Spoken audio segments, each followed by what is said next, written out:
eyes of others, this is a carton of milk. In his eyes, it's the key to escape. Unfold the milk carton. It has a thin wax film. Tear off this film, clean it, and quietly stick it on the code lock of the prison door when going out. This way, when the guard enters the code, fingerprints will be left on 4 keys. Then, by removing the film and identifying the 4 keys, 24 combinations can be calculated.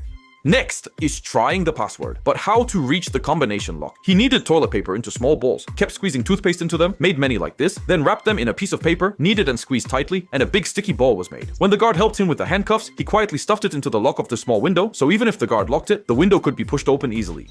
Reach out through the small window to try the password, at most 24 times, and it will be correct soon. However, to avoid being seen by surveillance, he needs to know the guard's movements in advance. He constantly listens to the sounds outside, and from the sounds of doors opening and closing, he knows that after the guards send him back to his cell each day, they go out together to smoke and chat. So, there are 7 minutes each day when no one is in the surveillance room. This is the loophole he was looking for, but what to do after leaving the cell? Don't underestimate Uncle Long. He knows that every successful escape has 3 elements: familiarity with routines, familiarity with the layout, and outside assistance. He had already figured out the routines and had long understood the layout. When he first entered prison, he observed everywhere and discovered that this 3-year prison had a weak point, which was the fire station next door. The only problem was that only the location of the solitary confinement room was close to it, so he deliberately caused trouble, severely injuring a bad guy, and was punished by the guards by being put into solitary confinement.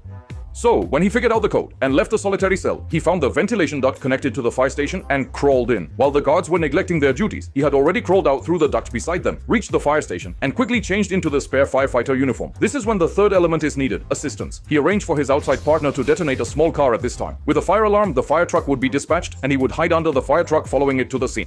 Coming out from under the car, everyone was in a flurry and no one would notice him. He got into his companion's car and successfully escaped. By the way, he is not a criminal, he is an escape artist hired by the Federal Bureau of Prisons to test the security of maximum security prisons nationwide. The test method is to be incarcerated under a false identity and then escape on his own. Over 7 years, he has tested 15 maximum security prisons and none have been able to hold him.